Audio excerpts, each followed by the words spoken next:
নমস্কার, কেমন আছেন সবাই? আশা করি ভালো আছেন। আমি তৃষা। আরও একটা ব্লগ ভিডিও নিয়ে আপনাদের সামনে হাজির হয়ে গেলাম। আজ ফ্রাইডে সকাল থেকে আমার ব্লগটা শুরু করে দিলাম।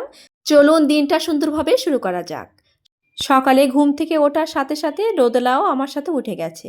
তো ওকে একটু জল খাওয়ানোর চেষ্টা করলাম। সকালে আমি প্রত্যেকদিন বাচ্চাদের ঘুম থেকে ওঠার পরে জলটা খাওয়ানোর চেষ্টা করি। আর এটা খাওয়ানো উচিত, এটা গুড হ্যাবিটের ভিতরে পড়ে। এরপর আমার কিছু ছানাপোনা আছে, এদেরকে রৌদ্রে দেওয়ার ব্যবস্থা করছি। রৌদ্রে না দিলে তো এরা ভালো থাকে না। একটা ছোট মিষ্টি আলু গাছ আর মানি প্লান্ট গাছ, এদেরকে রৌদ্রে দিয়ে দিলাম। এরপর আমি চলে যাব সোজা রান্নাঘরে। কালকে রাতে জমানো যে বাসনগুলো ছিল সেইগুলো আমি একে একে গুছিয়ে নিচ্ছি। কালকে রাতে এই বাসনগুলো মেজে পরিষ্কার করে রেখে দিয়েছিলাম জল ঝরানোর জন্য। তো সেগুলো সকালে উঠে রীতিমতো শুকিয়ে গেছে, জায়গার জিনিস জায়গায় রেখে দিচ্ছি। এরপরে আমি শুরু করব আমার সকালে নাস্তা বানানোর ভিডিও করার ফাঁকে ফাঁকে আমি কিন্তু অনেক কাজই সেরে নিয়েছি। যেমন সকালের বাসি ঘর বাড়ি ঝেড়ে মুছে পরিষ্কার করে নিয়েছি। চলুন এবার ভাতটা বসিয়ে দেব। অন্যদিকে ভাতের সাথে সাথে অন্য চুলায় নাস্তাও বানাবো। এই যে কিছুটা বাসন আমার অবশিষ্ট ছিল সেগুলো আমি ধুয়ে মুছে আবার জল ঝরাইতে দিয়ে দিলাম। ভাতটা আমি এইদিকে বসিয়ে দিলাম। অন্যদিকে চলুন ডিম পোস্ট করি। আজ ডিম দিয়ে ব্রেড দিয়ে এগ ব্রেড বানিয়ে দিব। সকালে আমার বাচ্চারা ভাতটা খেতে চায় না, তবে এগ ব্রেড বানিয়ে দিলে খুব ভালোভাবে খায়।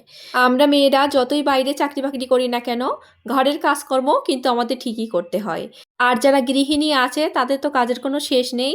বাসায় থাকলে বাচ্চাদের খাওয়া দাওয়া, স্কুলে নিয়ে যাওয়া, এটা কিন্তু কম কথা না, এটা একটা বড় দায়িত্বর ভিতরে পড়ে। কথা বলতে বলতে আমি এগ ব্রেডটা বানিয়ে নিয়েছি আর আমার জন্য বানালাম ব্যানানা ব্রেড। এই তো রোদেলাকে খাওয়ার জন্য দিয়ে দিলাম, ও তো ক্যামেরা দেখে বসে আছে, খাচ্ছে না।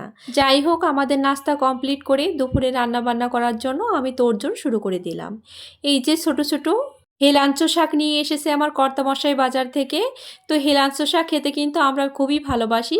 বিশেষ করে আমার মেয়ে সব ধরনের শাক খেতে খুবই পছন্দ করে, তবে ঝাল ছাড়া। ঝাল যদি দিয়েছি তবে শাকটা মুখে তোলে না, খুবই বিরক্তি অনুভব করে। তবে আমার ছেলে ক্রিস ও সমস্ত তরকারিতে ঝালটা পছন্দ করে। তবে এই সকল বিষয় নিয়ে কোথাও গেলে ওকে নিয়ে দুশ্চিন্তা করতে হয় না। এই যে কথা বলতে বলতে আমার সমস্ত তরকারি কাটা শেষ। পেঁয়াজ রসুন বেছে ছেলে পরিষ্কার করে নিয়েছি। ছোট ছোট করে করে আলু কেটেছি, শাক কুটেছি, এদিকে কলাটাও কুটেছি। অন্যদিকে চিংড়ি মাছ দিয়ে এই ছোট ছোট আলু দিয়ে আমি এই শাকটা রান্না করব। গতকাল রাতে আমি পুঁইশাকটি কেটে ফ্রিজে রেখে দিয়েছিলাম। আমার কাজের সুবিধার্থে আমি রাতে অনেক কাজই করে থাকি, কারণ ছোট ছোট দুইজন বাচ্চা ম্যানেজ করে আমি দিনের বেলা সব কাজ যে করতে পারি তা নয়। বিশেষ করে মাছ কিংবা শাক কাটাকাটি ঝামেলা যেগুলো বেশি থাকে সেগুলো আমি রাতে সেরে রাখি, যাতে আমার দিনের বেলা কোনো রকম কোনো ঝামেলা না হয়। আর আজ তো ফ্রাইডে দিনে একটু রিল্যাক্সে রান্না করা যায়, কোনো রকম কোনো চাপ থাকে না। অন্য দিন তো বাচ্চাকে স্কুলে নিয়ে যাও, নিয়ে আসো, টাইম মতো তাদেরকে খেতে দাও, কিন্তু ফ্রাইডেতে আমার সেই ঝামেলাটা থাকে না, আমি একটুখানি রিল্যাক্সে কাজবাজ করতে পারি। আপনাদের সাথে কথা বলতে বলতে আমার রান্নাটা কিন্তু এইদিকে কমপ্লিট করে নিচ্ছি। যাই হোক, রান্নার ফাঁকে ফাঁকে এই যে রোদেলাকে দেখে আসলাম, ও একটু ফোন দেখছিল। ফোন দেখা থেকে বিরত রাখতে আমি বললাম আসো আমরা একটু ভিডিও করি। অন্যদিকে আমার ছেলে অকাতরে ঘুমাচ্ছে, কারণ শুক্রবার ছাড়া কোনোদিন তো সকালের ঘুমানোর টাইম পায় না। বাইরে দেখেন কি সুন্দর রৌদ্র করেছে। বেশ কয়েকদিন বৃষ্টি হওয়ার পর আজ 2 থেকে 3 দিন বেশ ভালো রৌদ্র করছে, কিন্তু বিকাল টাইমে ঝড় বৃষ্টি আবার শুরু হয়ে যাচ্ছে। এই যে আমার ছেলে, অন্যদিকে আমি বললাম যে তোমার নাস্তা করা কমপ্লিট হলে তুমি একটা ব্যানানা খেয়ে নিবা। বাড়ির গাছের ব্যানানা আমার শ্বশুর শাশুড়ি আসছিল তো নিয়ে আসছিল, সেটাই ও খাচ্ছে, একেবারে বাড়ির ফরমালিন মুক্ত ব্যানানা। অন্যদিকে আমার রান্নাটা কমপ্লিট হয়ে গেছে, একটা সবজির তরকারি। এই যে আমি শাকটা কাঁকড়া দিয়ে ভাজি করছি, ছোট কাঁকড়া দিয়ে শাক ভাজি খেতে কিন্তু বেশ ভালোই লাগে। আসলে সেরকমভাবে লং ভিডিও বানানো তো অভ্যাস না, আমি ভিডিও করতেই যেন ভুলে যাচ্ছি, আবার ফোনটা হাতে নিয়ে কিছু সময় ভিডিও করছি।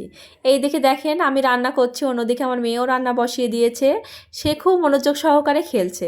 রান্নাবাটি আমরাও খেলতাম, মেয়েরা না একটা রান্নাবাটি ঘর গোছানো সব মেয়েদের ছোটোবেলা। যাই হোক, আপনাদের সাথে অনেক কথাই শেয়ার করছি, অনেক কথাই বলছি, জানি না ভুল ত্রুটি যদি হয়ে থাকে অবশ্যই ক্ষমা সুন্দর দৃষ্টিতে দেখবেন।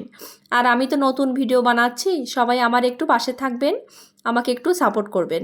আমি যে কলার তরকারি রান্না করছি, রান্না করার শেষে এই যে সব রান্না করা কমপ্লিট। রান্না করেছি ছোট ছোট আলু কেটে, পুঁই শাক দিয়ে, চিংড়ি মাছ দিয়ে একটা তরকারি, আর এটা মাছ ভেজে রেখে দিয়েছি রোদেলা বুড়ির জন্যে। শাক ভাজি করেছি যে ছোট ছোট মৌকাংড়া দিয়ে, পেঁয়াজ দিয়ে, রসুন দিয়ে, অন্যদিকে কলা দিয়ে মাছ রান্না করেছি। এটাই আমার রান্না বান্না। সবাই ভালো থাকবেন।